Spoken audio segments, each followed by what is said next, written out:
Okay, Matthew, 2-0 defeat here at CV. Give us your thoughts on the game.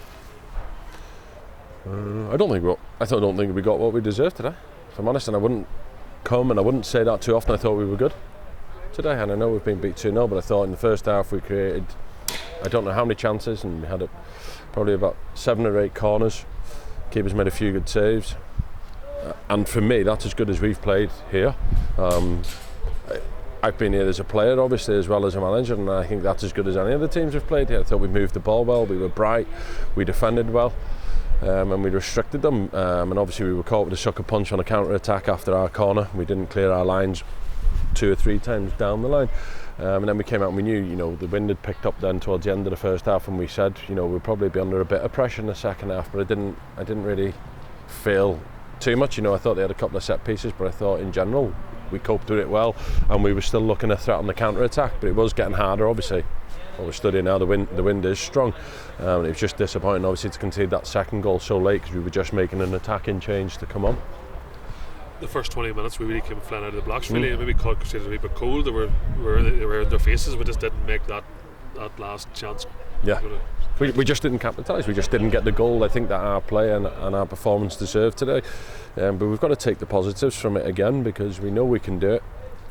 We go to the Oval Saturday and it's going to be the same, and we've got to go there and make sure we match them and do what we've done today and do what we've been doing for the majority of the time.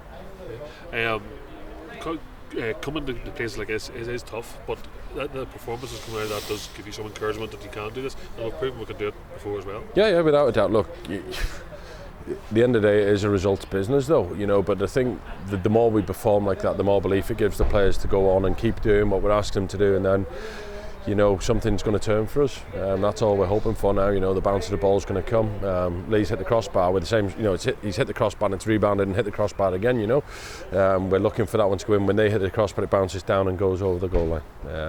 And that little bit of fortune we could do with dropping to us, and with a bit of luck, when it does, that'll set us off on a run.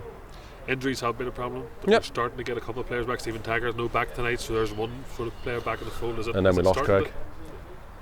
So we're not gaining anything really, are we? We've got one back. Stephen was in for George, and then we've lost Greg, so we'll hopefully have Nathan fit for Saturday. Adam McCallum was obviously limped through the last 25 minutes there, so hopefully Paul will be fit or fitter Saturday than what he is currently. Harry came in because Jethrin pulled his hamstring in training yesterday, and then Harry's tweaked his groin towards the end of the game. So no, we're not getting anybody's back. Do you dread a day after the game getting the report from players about fitness? Yep, and then I dread the day of the game. I dread the training night. I dread people phoning me that they're ill. That I had a couple yesterday, and you're always wondering, is it COVID? Thankfully somebody had eaten a dodgy takeaway, so I can rectify that. Probably need to have a word with the nutrition, but I'd rather than have a dodgy Chinese on a Sunday than obviously getting COVID. It's just an ongoing nature of football, I suppose.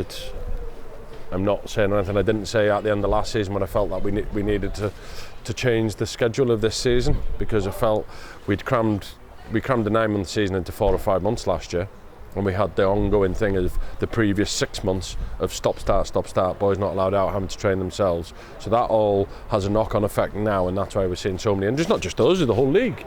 I'm not the only manager saying this, but I think it was the only manager that came out in June or in March last year and said we need to rethink the schedule for the following season. If we're having to start later, we finish later.